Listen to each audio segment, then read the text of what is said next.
Hello. So here we are again. I am making my 5th tarot deck, which is crazy. I never thought I'd make 1, let alone 5. I never thought people would buy 1, let alone 5. I mean, hopefully 5. I feel so grateful and fulfilled, and just, it's been a dream to make these, each one in its own way. And I am so excited for this one, so let's get into it. So if you've been with me from the beginning, or if not, it doesn't matter, you'll remember my first deck was the dog deck, and then follow that up with the cat deck, and then following that was the ocean deck, which is still kind of, they're all very special to me, but the ocean deck is kind of my baby. But it was a very meaningful deck for me because I am obsessed with marine life, marine biology, the ocean, etc. You get it. But it was the first deck I did in color. And then once I kind of opened those portals, I decided to do myths and legends. This was very, kind of out of my element. Because for the past few years, I had been focusing almost entirely on cats, dogs, other animals. Animals to me are very comforting to draw because I don't pressure myself into getting everything perfect. I think there can be something a little stressful about crafting a human face for me. I don't know if I'm alone in that. I tell you, it has been so long since I have been in any sort of academic art school type of scenario that I do not have the language for this. I am sorry. That's not to say that I didn't absolutely love doing the work for this deck. I love doing the work for every deck. And it really pushed me again because suddenly I had to do people and faces and a lot more research. Research is fine. Research is good. But like I said, I'm not very academically minded. So the more that I get to draw, the better. Once I finished Myths and Legends and I was, starting the framework for what was going to be the Earth deck, all of my decks also have kind of a keystone, so to speak. And for the dog deck, for example, it was my own Chihuahua as the Empress. The ocean, I want to say, was the anglerfish as the High Priestess. So I either kind of start with the Empress or the High Priestess. And for the Earth deck, it was because I really wanted to draw a red panda, because they're very cute. And it's sad to say sometimes it just kind of starts with that. Like I just really enjoy a certain creature, and I decide, well, I'm going to go ahead and do that. So this is where it started. But my work is super, super layered. And so especially on camera, you can kind of see the sheen of the original because that's just the buildup of pen and paint pens, and watercolor is always the underpainting. And then it's just layer upon layer upon layer upon layer. The red panda was like, it didn't quite start me on the theme, but I think it kind of got the ball rolling into thinking, well, I have water, so now I can have earth, fire, and air, and I can do the entire elemental elements. You get it. After the earth deck, I will be doing the fire deck, which is going to be reptiles, amphibians, potentially dinosaurs, non-flying insects, and then moving on to air, which will be birds, flying insects. I plan to kind of pepper flowers in there as well because of pollinators being flying insects. So that's kind of a very quick view into the future, far future. But anyway, back to the Earth deck. Let's focus.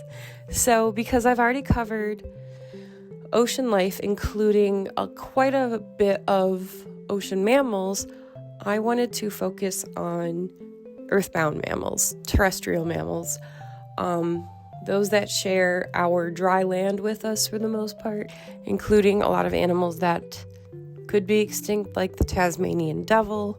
Nope.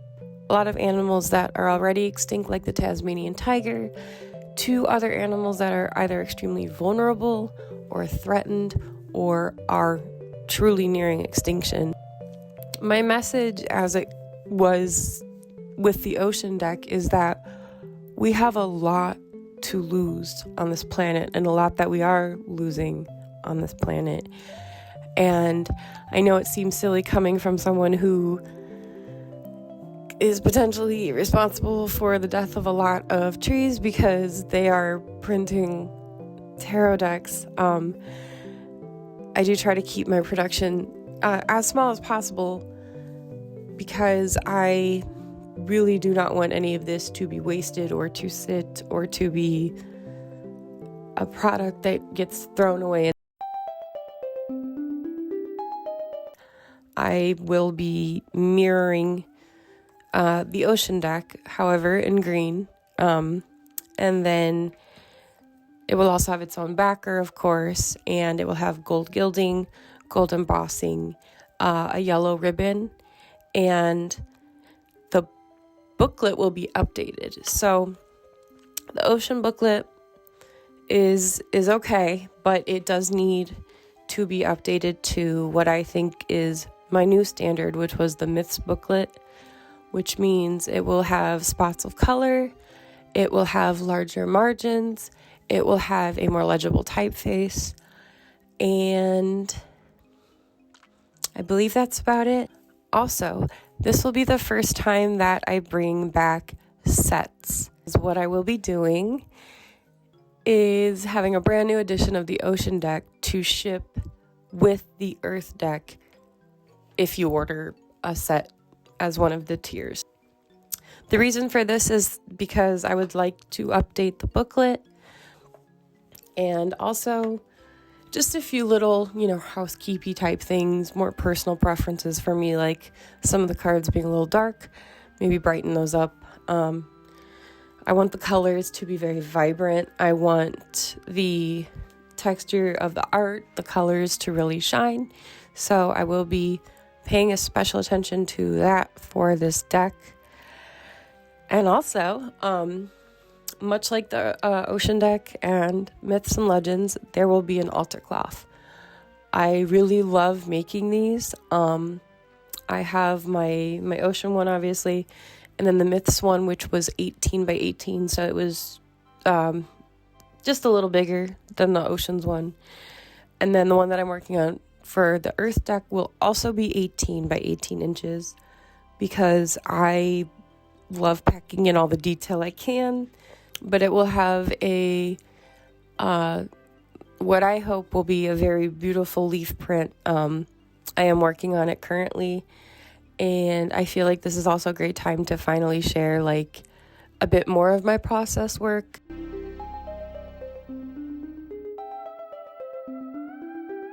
Stretch goals also.